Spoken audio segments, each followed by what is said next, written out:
also find it funny that people say that veganism is restrictive. We have so many vegetables, so many fruits, so many things, more than honestly than I have ever eaten before. I was vegan. I thought, of course, before, some of my meals were creative, but now I have been exposed to so many new ingredients like in my lifestyle. So there's also a lot of new products and new foods that you have a chance to learn when it comes to being plant-based. Tridereka, welcome. How you doing? Good. You impressed that I pronounced the name perfectly first time as well. Just want to let everyone know that I did. Most people do it right on the first time, so you are good. It's an absolute pleasure to meet you, and I've been following you on Instagram for some time and absolutely love your content. So really interested to dive into kind of where the inspiration comes from, the things you're working on. But I guess the first thing I wanted to ask you was, and again, it feels like we're in one of those meetings, but how long have you been vegan? How did you become vegan? Give us some of the kind of background story. Yeah, sure. So I actually transitioned, started my vegan journey in 2015. My uncle was actually the person that inspired me to go vegan. He actually has been vegan, I think, since 2012, I believe 2013.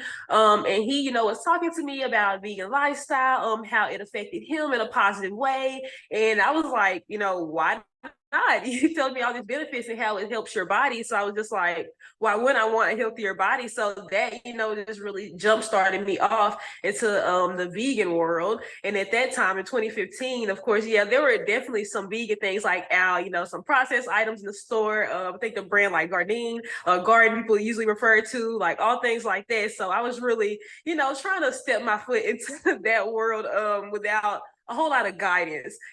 Some videos here and there, but nowhere near the amount of content creators and everything that there are now. But once I started, it was right before college, and I was trying to like make meals without, the meat and dairy. And I wouldn't say that it was like 100% like hard. You just have to get creative.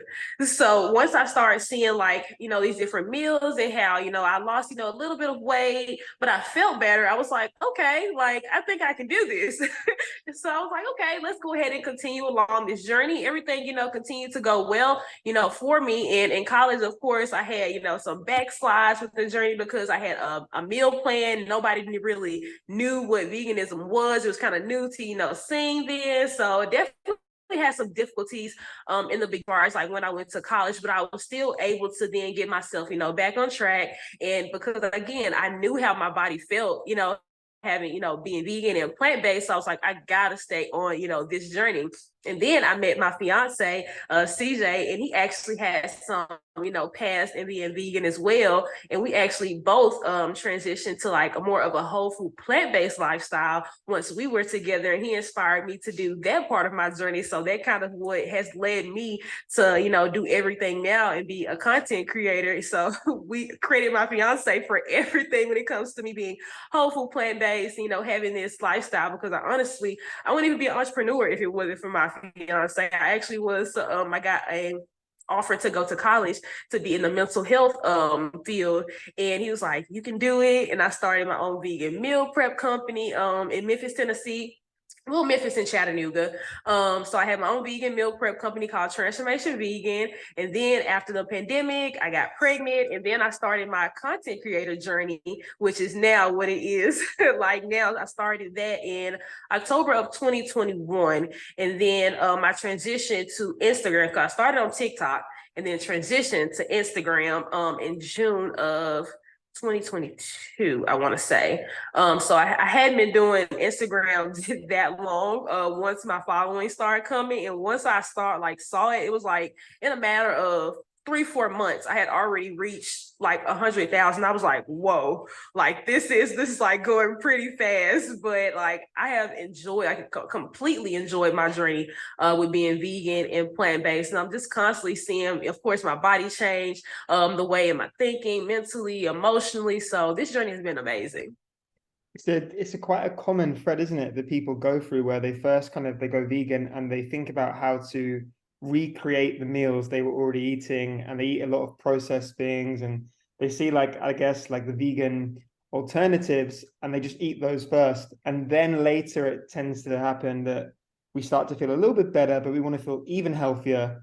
And then we go to more of kind of the whole food, plant-based. And it sounds like your partner CJ was a really good kind of inspiration to help you both do that. And it helps when you're both kind of doing it. What was that transition like? Like, what were some of the things that you were maybe eating before? And what were some of the things that you were then maybe eating when you went more kind of whole food plant-based? Yeah, so of course before we had, the Beyond Burgers, the Impossible Burgers, that those different types of meats, as substitutes. Of course, like I said, that brand Gardein, I'm not sure the other names of brands, but a lot of brands, from the store that we would be using, for substitutes. And now we have transitioned to using walnut meat, mushrooms and cashews, like all those different types of things, for, protein sources, even like pea protein, we use those things that don't have any of those extra ingredients in there, but I can still make it my own. Like now I can make, my nachos, or I can make my burritos and everything. And it still has, that feel that you're eating meat, but not it's a product that has, a million ingredients in there, because for me, my journey in being plant-based and vegan was to be for my health. So I know that some people, are for animals or different types of reasons, environment. But for me personally, I wanted to feel better. So the transition into that lifestyle and, eating more things like that, was definitely better for me. So I know a lot of people like to refer to the whole food plant-based lifestyle. They think I'm eating just simply salads, or I'm eating just, all these simple meals. But I just simply had to get creative with what I was doing, because at my heart, like, I love cooking. So that really honestly made it really easy too. So, because some people, they may not like cooking as much as I do. So I like to get creative in the kitchen and utilize, my fruits, my veggies, my good grains, quinoa, and things of that nature that are, of course, better for me. But you can still really have amazing meals with those things. And you don't have to always, use all of those substitutes to have a really good plant-based meal. I think I really like you said about walnut meat is one of the things you don't hear a lot, right? I think it's an amazing, I use it a lot. I think it's great. I think you're right. We just have to be a bit more creative. And that's where content creators play a massive role. And you see the rise of plant-based content creators. You mentioned a little bit that your following kind of grew really quickly. You're now well over 100,000. What were some of the things that you were doing to grow your audience first on TikTok and then on Instagram? Yeah, so in all honesty, I was just really consistent and intentional with, my content. If people would say, hey, like, I want to see hemp seed, milk, I want to see sea moss recipes. That's what I gave my audience. And that's things that, they enjoy seeing. But also, like I said, being consistent in my content. So trying to post every other day on, my platforms, trying to extend my content to different type of platform. Because I actually just recently, in the last, I want to say 3 months or so, transitioned to Facebook. And I had maybe like 5,000 followers on there to begin with, but now I have 94,000, just simply posting my same content to Facebook and reaching a whole new audience, because different platforms have just different audience for you, different audiences, over time. So I just kind of realized that, people may see my video one time, but if I post it here, they'll see it another time. And then I get a whole new different aspect or, viewpoint on what my content is. So over that time, again, I just was really, really consistent and in engaging with my audience too. I want to say, after I kind of got that flow of knowing how to talk to my audience, like respond to my comments, DMs, and all of that, I feel like my audience knew like that I was genuine in my content and that I love, what I'm doing. So they can kind of feel that. People online can feel, how you feel about your content and your journey. So I feel like people just connected to that over time. Yeah, I think it's a really good point. Authenticity is so important. I think people can sometimes get lost in wanting to create stuff purely because it's on a trend or it looks good. But if you really believe in what you're putting out and you really believe in the benefit to people and you want to help people, like you said, the people pick up on that energy. And I think particularly as it relates to whole food plant-based recipes, there's not a huge amount. We have a lot of recipes that maybe they taste good or maybe, they look good, but actually food that's really good for you. And people, we all want to feel good. And so that kind of content, I think is really, really important. And the content that I love that you put out is actually around your daughter. You're a mom, as you said, and it's one of those kind of contentious issues that we come up against in the plant-based space. People very often question, well, should you make your kids vegan? Is it healthy? Is it okay? Why did you decide to kind of take that route to start talking more about plant-based food for kids? Yeah, so of course, me and my fiance made that decision that because we're vegan, of course, that our children are going to be vegan and plant based. So I did have a home birth. I do like everything holistic, herbs and all of that as far as like my journey. But that just kind of was an easy leeway, I guess, leeway into her being plant based and healthy. And again, a lot of people were just simply so interested in seeing my daughter ate on a daily basis because most people that see people online that are vegan and plant-based don't usually include their kids into that journey because they really don't know like how that works. They don't know like, hey, can I feed my child these things? How are they going to get all the nutrients, protein, B12, like all those things that we may not think about. We're just kind of trying to step our foot into like our vegan journey, but hey, not thinking about all these different vitamins that a new human has to have. So that's a whole new different conversation, for people. And also we had a conversation that, it's a stereotype that a lot of kids don't like to eat fruits and veggies and all of that. So just like, what does she eat? So I was like, okay, let me, start creating content about this. And my fiance was just like, hey, like, cause I was already creating content for my business Transformation Vegan. And I was like, okay, so let me transition to a whole different type of content. And people were really receptive to it. Now, I won't say that everything was positive.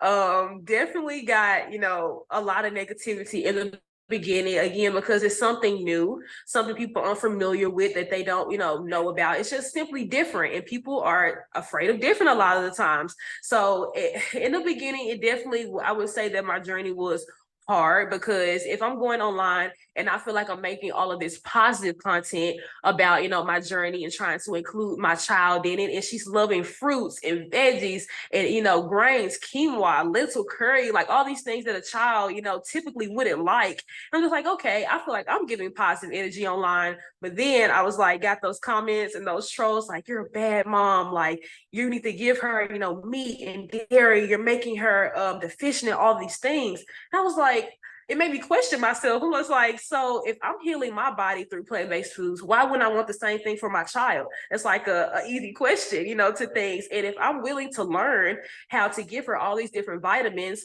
and things through her food and that she loves, all these healthy items, like, why can't other people understand that? So again, I was trying to transition my content to a lot of education about what she eats with complete proteins and what she has for her vitamins on a daily basis, how sea moss can affect your child's body, all these different new things that people aren't used to giving their child, like spirulina, things like that. They give things like natural colorants and getting away from dyes. So yes, I do create vegan and plant-based content, but also a lot of content that removes people from processed items altogether. So yeah, so the dyes, the processed vegan item, just giving people a different perspective on raising a child, that's going to be plant-based.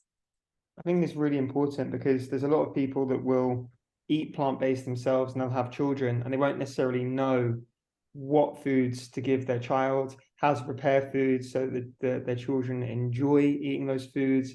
There's obviously all of the social pressure as well when kids get a little bit older and they're in school and maybe they're being teased or being kind of picked on by other kids for what they're eating. I think it's so important. There's so much to talk about and educate there.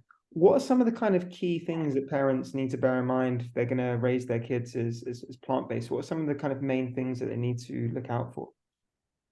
Yeah, so the first thing I would always say is that make sure that you're willing to do the education behind raising a plant-based child, because if it has to be very intentional in a proper way to do that, because you do have to learn the alternatives to proteins. You do have to learn, where their zinc is coming from, where their B12 is coming from, calcium, all those things, because you're transitioning to a whole different I know a lot of people refer to it as a diet. Yeah, it is, but it's a complete lifestyle change. And you have to commit, to that. And that you have to learn, where all these different, food items are now going to come from. Because again, it's a lifestyle change. So I would definitely say first and foremost to make sure that you're giving yourself, that time to educate yourself before, if you already haven't had a child, but definitely when you already have them, to educate yourself on those different, key things in a plant-based diet where they're going to get their, health from.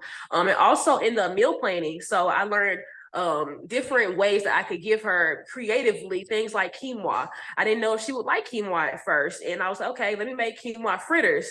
Let me make this little small quinoa salad. Let me find creative ways to use chickpeas. I can use chickpea flour to make things. She can still have things like pizza, cookies, all these different things that people would say that I'm taking from her and being a plant-based lifestyle, but I'm simply not. I'm just making things more healthy for her. I actually just recently did an event where I was a guest speaker, and people, asked me like, again, what are those some key meals that you make for her? I was like, she doesn't eat any different from other kids. She eats pizza, she eats pasta, she eats cookies, she eats all of those things. I just make the proper substitutes that are going to be plant-based. Like I think I gave somebody the example. I made almond butter and jelly sandwich. So typically kids eat a peanut butter and jelly sandwich, but I made my own homemade almond butter. I made a chia seed jam, and I use a gluten-free bread.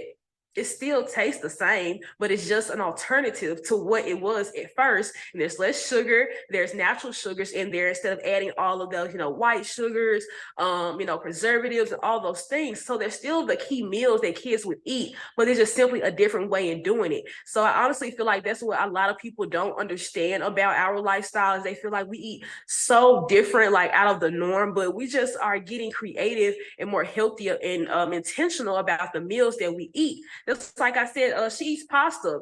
Kids love, spaghetti and things like that. But in her spaghetti sauce, I add veggies in it. I add kale in it, hemp seeds.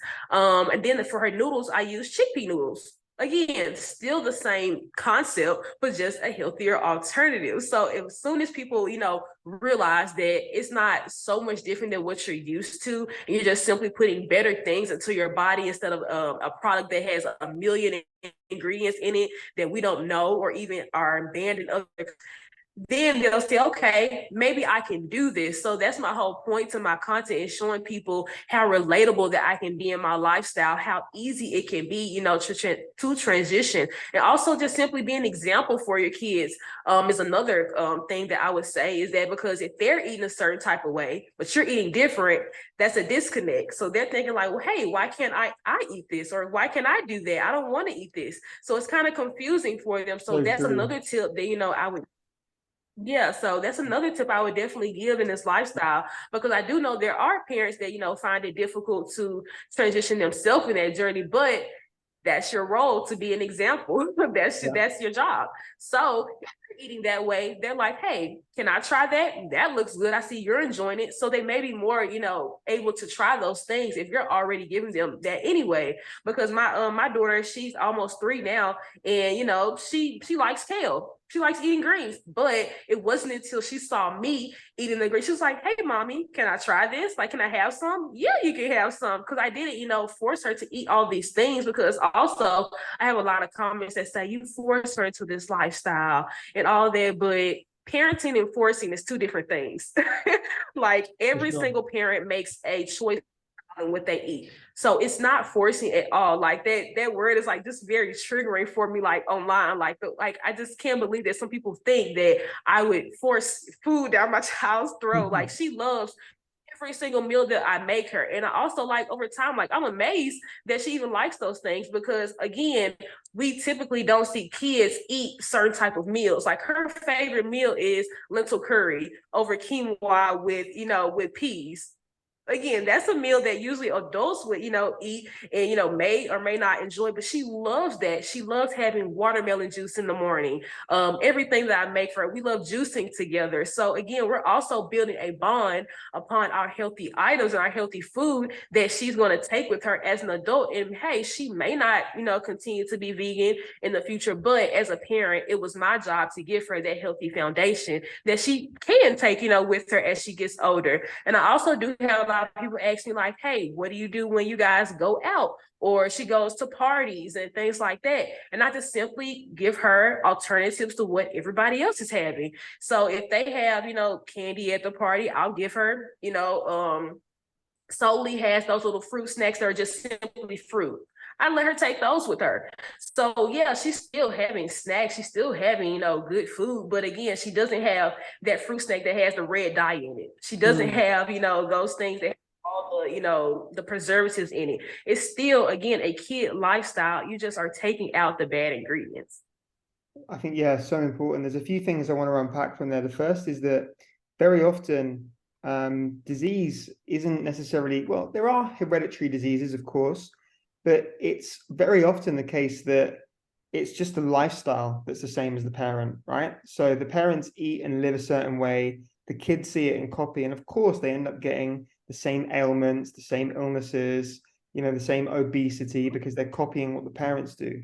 And I think a lot of that comes down to the prioritization of convenience over health.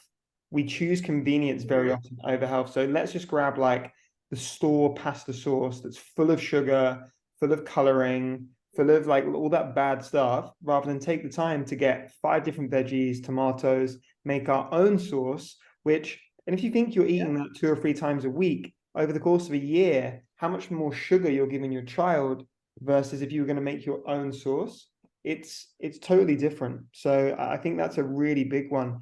How do you think about saving time? Because people may say, oh, like I don't have time to prep this and make this. What are some of the tips that you might have to kind of help people save time?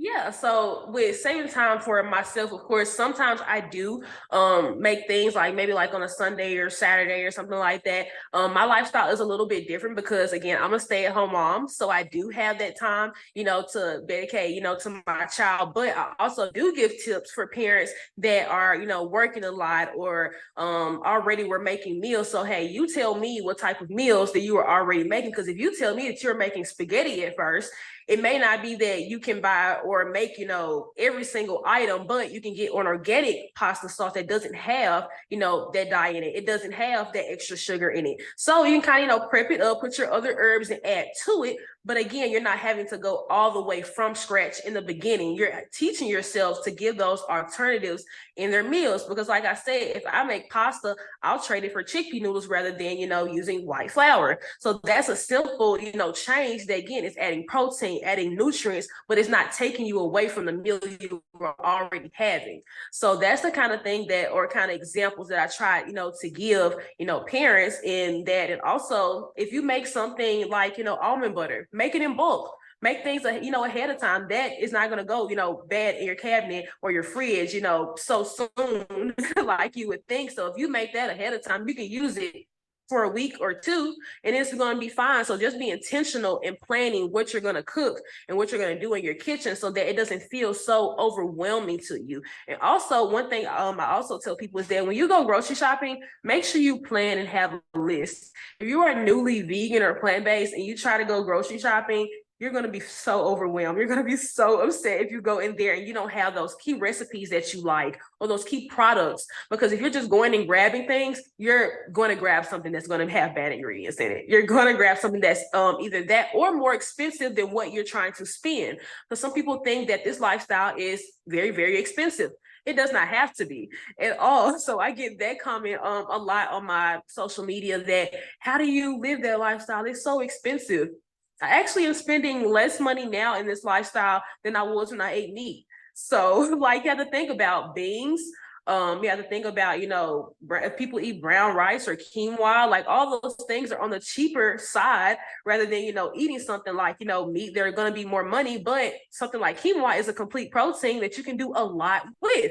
But it's going to be cheaper in bulk for you to buy rather than, buying something like a meat. So we have to just think about those things as well. Like, yeah, I do have some items that are more expensive, like blue spirulina, but I'm not using it all in a week. I'm using that over a span of like 2-3 months type deal. So that's the other thing that I like to explain to people, that yes, there are some vegan items that are more expensive, but if you compare it to what you're buying, like your fruits and your veggies and your beans and things like that, those are the more cheaper things. So yeah, you're going to have those couple of things that are more expensive that you can't, really replace, but your key and your core to your ingredients are going to be cheaper than you actually may think. Because I make a lot of soups, I make curries, things, and those are like, carrots, potatoes, sweet potato, like all those things again are on the cheaper side, and you don't have to buy those processed box, things all the time, because you may end up spending way less money than you think on a vegan or plant-based lifestyle. And I think that people also, because it's, a thing that vegans spend more money on food because they see things like Beyond Meat or Impossible Meat that are like $10 for a little pack.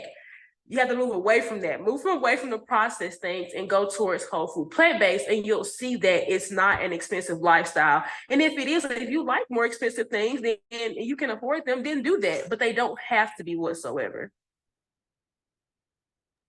I think also, to add to that, if you think that eating healthy is expensive, try feeling awful, right? Try Exactly. being in a hospital, try having hospital bills, more expensive health insurance, try feeling like that. When you're sick, there's nothing that you would want more than to feel good again. And, when you're putting these nutrient-dense foods into your body, when you're taking the time and the care to prepare food without all of these preservatives and extra sugars and extra salts, you feel better. When you feel better, you do better. You perform better. You're going to your job or your business and you're showing up as a better version of yourself, which in turn means you're going to make that money back. When you're feeling in a good mindset, you do better. You do better anyway. And I think it's the same for kids. I saw recently there was some figures published around the rate of ADHD in children and the connection between the colorings and the sugars and everything and all the foods that kids are eating and affecting their inability to eat. And you see comments sometimes, people say, oh, if you feed your kid a vegan diet, it's child abuse. I would say that if you give your kids sweets and sugar every day, that's child abuse. It's not giving them natural foods. And I wanted to ask you a bit more about that, actually. So when you're putting, I think for anyone, if you're going to put content online, you are going to have to expect at some point people will challenge you, right? And the bigger your audience grows, the more people typically will challenge you. I get it. I know you get it. We all, get it. And when we're talking about something that's new and can be triggering for people, it shows up in an even bigger way. You mentioned that you were potentially looking at working in mental health at some point. How do you think about, when you get negative comments come up, how do you kind of deal with that? Especially with the amount of followers that you have now, I imagine it happens fairly often, particularly with a contentious topic like raising a kid vegan. Yes. So I think that it's a difference now between when I first started. Because when I first started, of course, I didn't have that many followers to back me up. I didn't have that many followers to give me more positive than negative. So I was just constantly seeing those negative comments. And I was like, wow, like this is definitely like affecting me, a little bit. But I know that what I'm doing for my child is, good for her body. I see that, she is growing healthy. I see that, that, we do take her to the doctor and she's fine. Like everything is going extremely well. And I know again how my body feels. So I want to give her that same exact thing. So yes, in the beginning, it was definitely more difficult for me because I would get more negative than positive. But now that I have, 150,000 followers on Instagram, that about that same amount on, TikTok, and now my Facebook growing like that, I have so many positive comments. So it actually it outweighs any of the negative comments that I have. And to see that people are receptive to, my content, reposting me, raving about, how great a mom I am for doing this lifestyle and committing to that lifestyle for my child, that makes it so much more better because I know that, I can see how I'm inspiring people to change, their lifestyles and for their kids. And like I said, in the event that I just went to, I had people travel from, from miles and like thousands of miles to come see me. And I was like, oh my gosh, like now I'm overwhelmed with all this, love and positivity that the negative comments are just like, thrown like under the bus because I know that they're more ignorant to my lifestyle, than they realize. And yes, like sometimes, I'll comment if they say like something that is incorrect, and I'll say, hey, like, no, like it's this. If you tell me that my lifestyle is expensive, I say, no, it's, actually less expensive than I used to spend. So I just correct people in what they say. But as far as like people saying that, veganism is child abuse and all of that, like I used to respond to those. But at this point, like in my content, like I just don't have the time to even give those comments like any energy at all. And honestly, my audience is going to respond to them before I do. So I do. So I'll just say, they're going to be taken care of. Like all the trolls and people that don't know about this lifestyle, like I can't, help that part. I'm never going to be able to control that part. So I can only, control what, is positive on my content, on my page. And people, they love me for that. Because again, I did have somebody come up to me like, how do you deal with all that? I'm like, I don't anymore. I just kind of let it, because the more content that I post, the more they comment, the more exposure that I get to spread positivity to all these different and new people. Because if you're going to comment on my page, it's going to constantly, send it out to more people because I'm getting more love on my content now. So it's just, I have to think about it in a more positive way now. And again, like I said, the more positivity that I get over time, like they just constantly just don't matter. They don't matter at all. On the positive note then, so you said you a lot of your content is based around the direct messages that you get and people reaching out to you for advice and guidance on raising their children vegan. What are some of the most common questions that you get, and what are some of the things that you've been able to help people with? The most common question that I get is, where's her protein? That's probably the number one comment that I get all the time.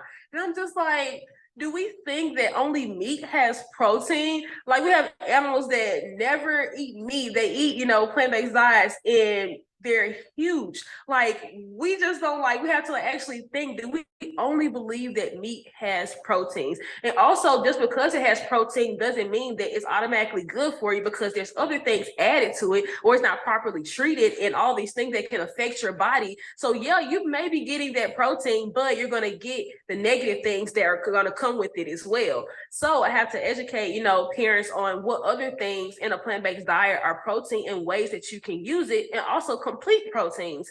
So people ask me, what, it's a protein, but it's not a complete protein. I'm like, hey, you can eat complete proteins throughout the day. Like not every single meal has to have piles and piles of it. So you can do your quinoa, you can do your beans, you can do lentils, and even fruits have protein. Like we have to change our mindset and what we see protein as being, and really our health being, 100%, because all anybody can ever see is just chicken and beef and pork is protein. That's it. Like we can't see past those three things, honestly, because I also find it funny that people say that veganism is restrictive.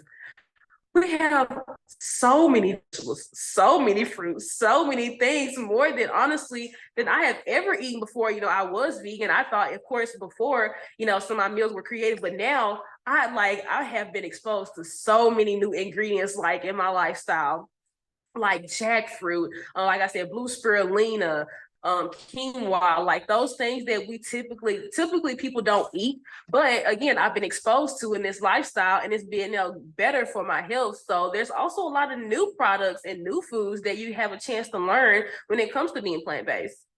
It's a really good point. I'm exactly the same. I went plant-based nearly 10 years ago now. And I think before then, I was restrictive. It was every meal. It was, like chicken, rice, vegetables, or like steak, mashed potato, like whatever. It was the same thing all the time. Whereas now you discover all these different vegetables, fruits, grains. I'd never really eaten quinoa before. All these other things, and actually the diversity of plants that you're getting is helping your gut microbiome benefits from a variety of different plant, which your gut is your second brain. It helps your serotonin levels, helps you feel good. And just from the creative side, if you're someone that likes cooking as well and you enjoy food, thinking about eating lots of different plants is a really kind of good place to go. And you've got amazing content creators like yourself on Instagram and TikTok and these platforms where you can go and learn about different foods and how to make them. And I think it's just such an exciting time to be someone that's looking to transition to this diet at the moment. My last thing I want to ask you is, where do you look for inspiration? So obviously you've built your own following, your own page. Where are some of the places that you look to kind of learn about new recipes and new foods? Yeah, so I actually one, I looked to my audience because they actually asked me for a lot of things. Like I just had somebody when I was out say, "Hey, do you give your, kid, like, you make corn dogs?" I was like, "No, I just never had that before," but that gives me an idea of maybe I can make a rendition on it that could be, more healthier. So hey, that's a new idea for content. If I ever, secondly, if I'm ever in the kitchen, cooking, or I see something, I'm just like, hey, maybe I can make it this way, or maybe I can make another recipe that way, or change out an ingredient in an old recipe that I used to use, but make it, vegan or plant-based in a healthier way. I have one recipe that I made that's a rendition on hamburger helper, but it's with my own chickpea noodles, my own cheese sauce, and pea protein crumbles. So that is a meal that I was used to eating before, but now it's a way healthier alternative. So yeah, I love that meal because it reminds me of a meal that I used to eat, but again, completely plant-based and healthy for me. So that's another way that I have seen myself, over time be able to do that. What else? Okay, can you repeat the question again for me? Of course, yeah. I was asking you where else you look for inspiration. Maybe it's other content creators or recipe books, or well, yeah, where do you look to kind of find out about new recipes and new foods? Yeah, so also I actually just recently made a video with a watermelon seeds, and I made it into a flour. So that was also something that I would get from other content creators online. I saw somebody that made a watermelon seed butter online. I was like, okay, so they use that for, to make watermelon seed butter. So it has to be able to use it in different ways. And as I was looking, I saw that watermelon seeds had protein in it and were high in protein and all these different types of things. I was, oh, did something happen? Oh, can you hear me? Okay, good. So I was looking at all these different types of things and researching. So I honestly do get some of my ideas from other content creators as well. They kind of like, trigger other thoughts and ways that I can use certain ingredients. So I was like, so if I can make watermelon seeds into a flour, how many other ways can I use it? So I use it to make cookies because we can do that, easily. I know a lot of people make, cookies with, nut butter, maple syrup and things like that to make a simple recipe. So I was like, let me substitute what I would usually use, which is spelt flour, and use the watermelon seed flour. And it worked. So I was like, I love experimenting in the kitchen, based off some of the things that I see online that, will trigger other ideas, for me. And sometimes, honestly, I'm just scrolling and see, other content creators that, will make things with processed items as well. And I also want to, make that another alternative. So some vegan recipes that I see, I'll try to change those as well to be a more wholesome plant-based recipe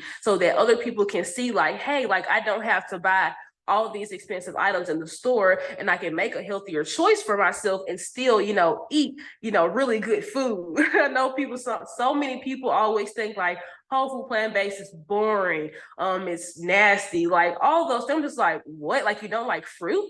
You don't like, vegetables? Like, you can get creative with, honestly. And again, that's where my content comes in play, because people want to know how they can get creative with all these recipes and don't, just have these simple things, which of course, like I love, just eating simple recipes, like, just fruit or watermelon juice. But for people that are transitioning, it's hard for them to just simply go from eating everything that they wanted to just going to simple. So they have to have kind of that middle point where they have that transition and seeing like, hey, let me change the way that, my taste buds are to different types of food. Because I also realized once you add something in like fasting, your taste buds change in the way that you taste food. You can taste how much salt is in your food, how much sugar is in your food, because your body composition is changing. And over all that time, because me and my fiance, we often will do a couple of day fast, like all fruit fast, or a watermelon juice fast, which is juicing fast in general.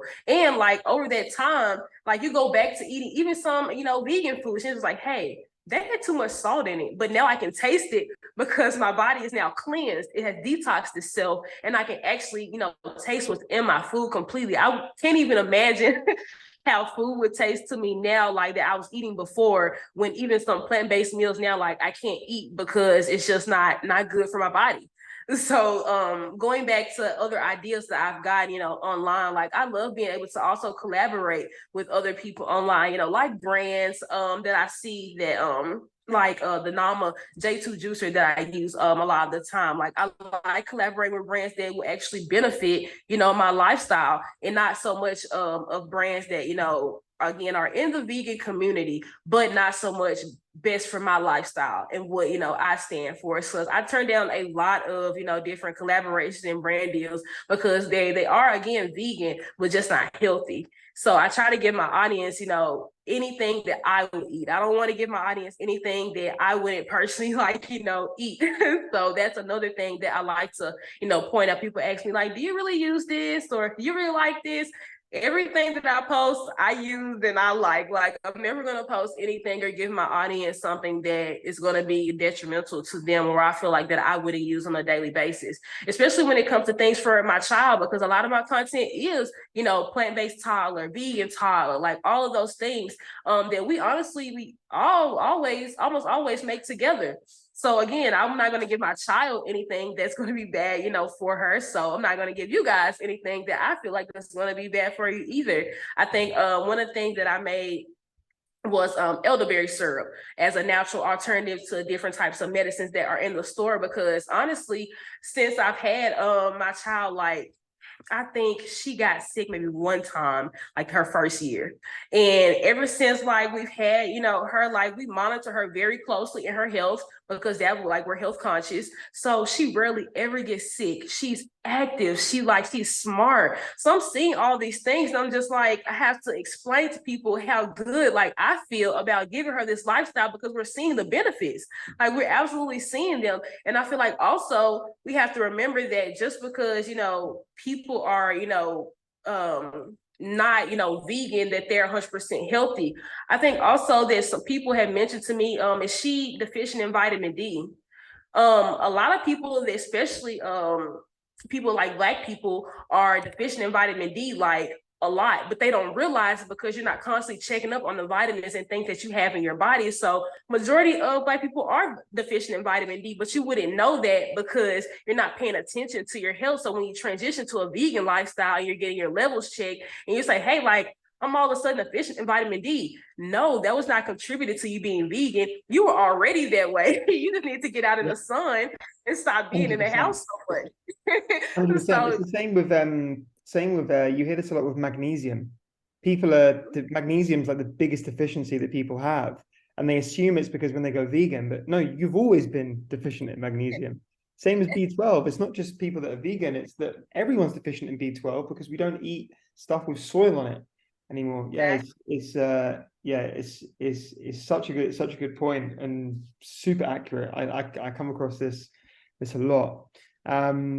Wow, there's so much info to unpack from that. Thank you so much. It was really, really great speaking to you. And I think there's so much information for kids for parents with kids, and for just people in general that are looking to adopt a plant-based diet. If people want to follow you, where do they go to follow you on the various platforms?